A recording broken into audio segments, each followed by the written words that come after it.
मेरठ से दिल दहला देने वाली खबर। मेरठ के मुस्कान की तर्ज पर बलिया की माया ने प्रेमियों संग पति के कई टुकड़े कर दिए और काट कर शव को ठिकाने लगवाया। बेटी की तहरीर पर 3 प्रेमियों संग मां पहुंची जेल की सलाखों के पीछे। पूरी कहानी क्या है बताएंगे इस खास रिपोर्ट में। देखते रहिए TNI 24। खबर यूपी के बलिया से, जहां बलिया जनपद के शहर कोतवाली थाना क्षेत्र अंतर्गत बहादुरपुर में रहने वाली माया की कहानी सामने आते ही सभी को मेरठ के मुस्कान और साहिल की कहानी याद आ गई। जी हां, कोई सामान्य बात नहीं बल्कि क्रूरता की सीमा पार कर घटना को अंजाम देने की वारदात सामने आई।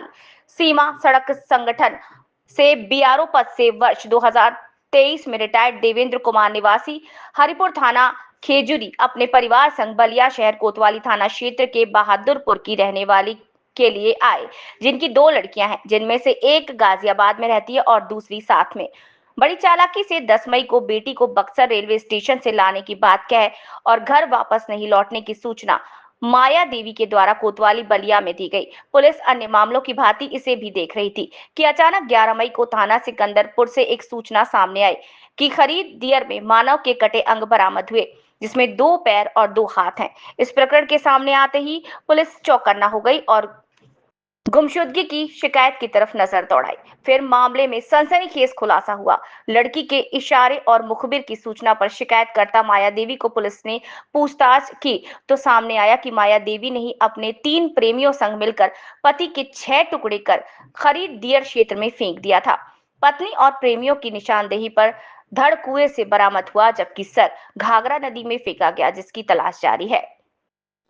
आज सुबह सवेरे जब 2 आरोपियों की धरपकड़ पुलिस ने की तो घिरा देख अनिल यादव 23 वर्ष ने पुलिस पर गोली चला दी, जबकि जवाबी कार्यवाही में अनिल यादव के पैर में गोली लगी, जो खतरे के बाहर है।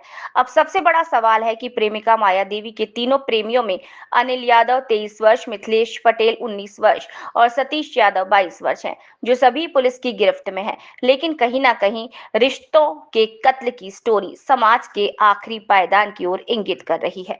वो बीआरओ से रिटायर्ड थे, 2023 में संभवतः वो रिटायर हुए थे और अपने परिवार के साथ रहते थे। इनकी 2 बेटियां थी। एक बेटी इनकी गाजियाबाद में संभवतः किसी प्राइवेट सेक्टर में नौकरी करती है, एक बेटी यहाँ रहती है।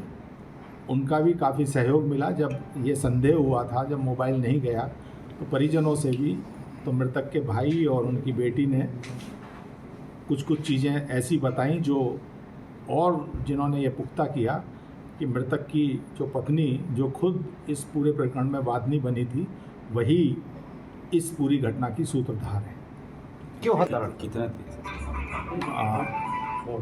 प्रेम संबंधों के कारण मैंने पहले ही बता दिया है। सर, सबसे इम्पॉर्टेंट विषय है जो पुलिस की अपनी प्रोफेशनल स्किल्स हैं, हमारे सभी अधिकारियों को ये भी सिखाया जाता है। ये प्रोफेशनल स्किल्स हैं, क्योंकि मैंने जैसे बताया, जब गुमशुदगी की रिपोर्ट आई